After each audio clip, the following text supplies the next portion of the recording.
त्रिकोणमिति का परिचय अध्याय 8 गणित का कक्षा 10 का राजीव प्रकाशन का जो पहला सवाल है वो ये है कि यदि cos a 5/13 है तो tan a का मान ज्ञात कीजिए।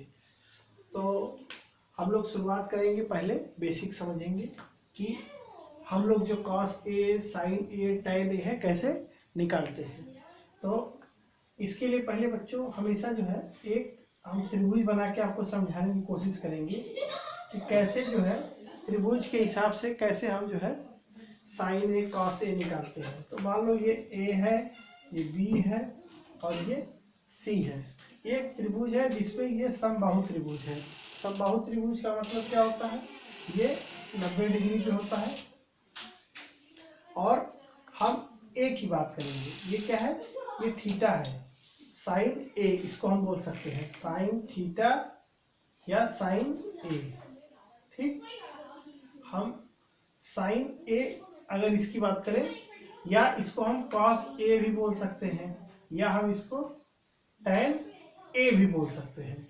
Tan A, sign A, cos A का मतलब हुआ कि इसका मान हमको निकालना है, साइन थीटा का मान निकालना है। ठीक, तो अब ए के सामने वाली जो लाइन है, इसके सामने वाली ये, इसको हम लोग क्या करते हैं, इसको हम लोग लंब कहेंगे।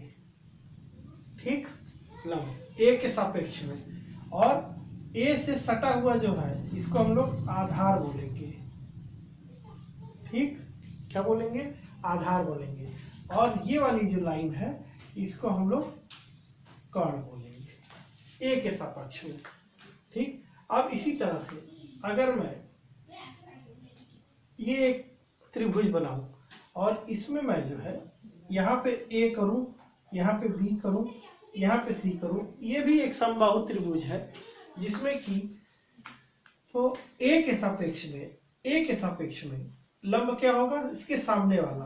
तो अब ये लंब हो जाएगा, ये आधार हो जाएगा और ये कर्ण हो जाएगा। ये सभी किसके सापेक्ष में, ए के सापेक्ष में।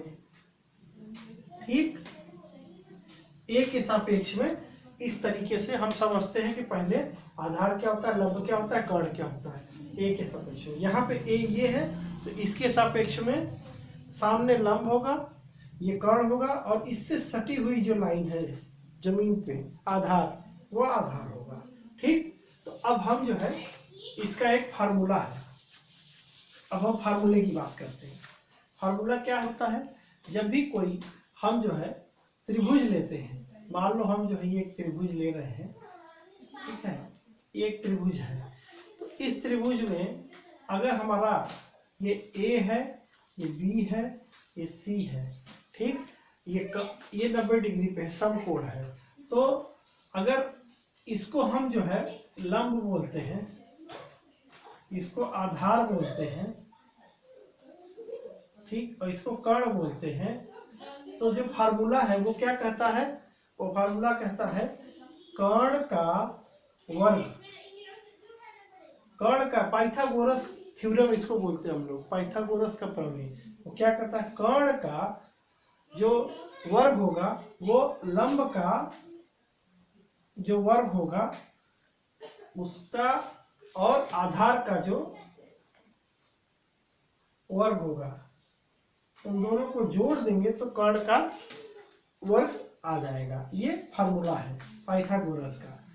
इस फार्मूले के ऊपर ही हमने सारे के सारे जो है बनाए हुए हैं, sine theta, cos theta, tan theta, जो भी फार्मूला होता है वो इसी फार्मूले के बाद आता है। ठीक, तो अब हमको पता चल गया लंब, आधार और कर्ण में रिलेशन। ठीक, अब हमको ये पता चल गया, इस फार्मूले का इस्तेमाल हम करेंगे। अब आ जाओ बच्चों कि हमको अगर यहाँ ए दिया हुआ है, तो ए दिया हुआ है तो इसमें साइन ए का मान क्या हो जाएगा, साइन ए का मान क्या हो जाएगा, कॉस ए का मान क्या हो जाएगा, और टैन ए का मान क्या हो जाएगा, ये हमें जानना है।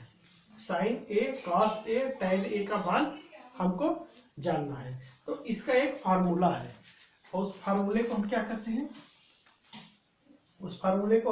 हैं, अब हम फार्मूला लिखते हैं, साइन ए बराबर लंब बटे कर्ण। ये फार्मूला है, क्या है, साइन ए बराबर लंब बटे कर्ण, ठीक। और कॉस ए बराबर क्या हो जाएगा, आधार बटे कर्ण, ठीक। और tan ए बराबर होता है साइन ए बटे कॉस ए, ठीक। ये फार्मूला है, tan ए बराबर साइन ए बटे कॉस ए बराबर लंब बटे आधार, ठीक। तो इतना फार्मूला जो है हमारा इस्तेमाल होता है। ये कर्ण का वर्ग बराबर लंब का वर्ग धन आधार का वर्ग, साइन ए क्या होता है, लंब बटे कर्ण, कॉस ए आधार बटे कर्ण, tan ए साइन ए बटे कॉस ए। और ये अब अगर हम ए के सापेक्ष में बात करें तो ये हो जाएगा लंब, ये हो जाएगा आधार,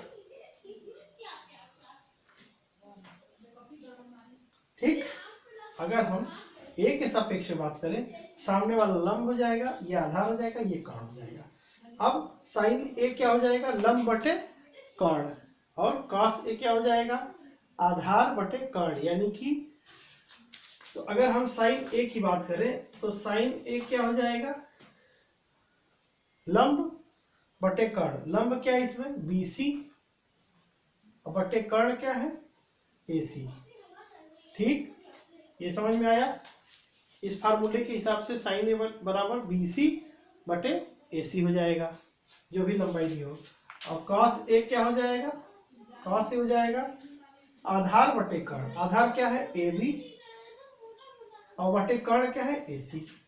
ये हो जाएगा कॉस ए, ठीक। एक ही सवाल में मैं पहले सारे कॉन्सेप्ट आपके क्लियर कर देता हूँ। तो साइन ए बीसी बटे एसी, कॉस ए बी बटे एसी, और tan ए क्या हो जाएगा, tan ए हो जाएगा लंब बटे आधार।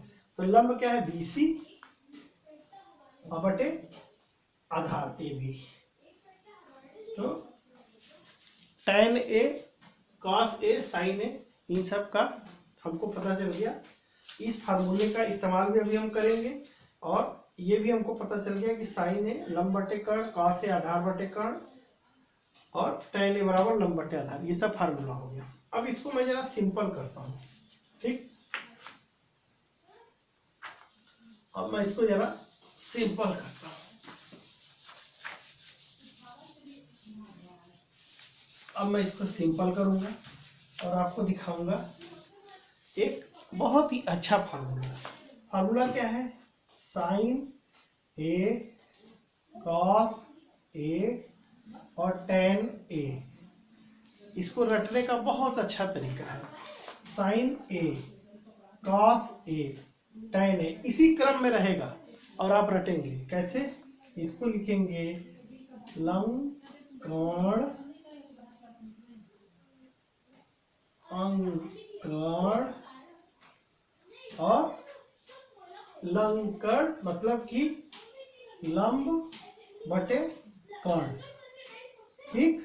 लंकर्ण, लंकर्ण का मतलब लंब बटे कर्ण, अंकर्ण का मतलब आधार, अ से आधार बटे कर्ण, और इसका हो जाएगा लंकर्ण अंकर्ण लंधार।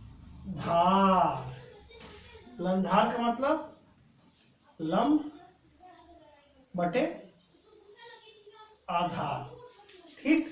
तो ये फार्मूला है लंकर्ण अंकर्ण लंधार, ठीक। याद रहेगा, लंकर्ण अंकर्ण लंधार, sign A cos A tan ए, इसका फार्मूला लंकर्ण अंकर्ण लंधार। हमेशा ये इस्तेमाल करिए आप लोग, इससे आपको याद रहेगा। तो मतलब लंब बटे कर्ण, अंकर्ण का मतलब आधार बटे कर्ण, लंधार का मतलब लंब बटे आधार, और sign A cos A tan ए, इसी फार्मूले का लंकर्ण अंकर्ण लंधार के फार्मूले पे हम चलेंगे, ठीक है। तो अब हमको क्या याद हो गया, हमको याद हो गया कि sign A cos A tan ए बराबर क्या होता है, लंकड़ अंकड़ लंधार, लंकड़ अंकड़ लंधार। अब हमने ये रट लिया है। ये क्या है? Sine cos tan. अब हमने ये रट लिया, लंकड़ अंकड़ लंधार, sine cos tan, sine cos tan, लंकड़ अंकड़ लंधार, लंकड़ अंकड़ लंधार। ठीक। अब हम यहां से देखेंगे कि क्या क्या हमको दिया हुआ है। अब सवाल क्या है? कॉस ए बराबर 5/13। तो कॉस का हमने क्या रटा हुआ? अंकड़, अंकड़ ये हमने रटा है। कॉस का मतलब होता है अंकड़, अंकड़ बराबर 5/13। अब अंकड़ को हमने क्या बताया है? आधार बटे कड़, यही बताया है। कॉस का मतलब अंकड़, अंकड़ बराबर 5/13, आधार बटे कड़ बराबर 5/13। तो हम लिख देंगे आधार बटे कड़ बराबर 5/13। ठीक। तो आधार क्या हुआ? 5, कड़ क्या हुआ? 13। अब हम आपको वही वाला, अब इसमें ये आधार है, ठीक है, आधार है। ये क्या है? कर्ण है। ये क्या है? लंब है। ठीक। इसमें क्या दिया हुआ है? आधार यानी ये 5, ये कर्ण क्या दिया है? 13।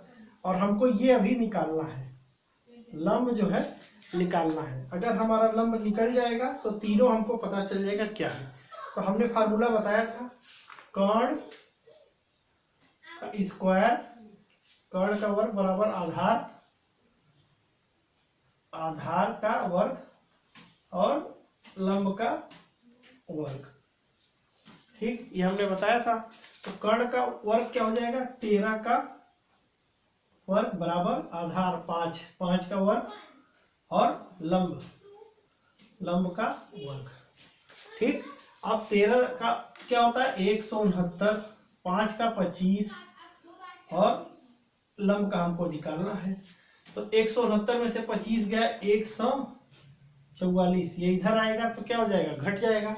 तो 169 में से 25 गया, इसको और समझा दो बढ़िया से, 169 में से 25 गया बराबर लंब का वर्ग आया। 169 में से 25 गया क्या होता है? 144, ये हो गया लंब का वर्ग।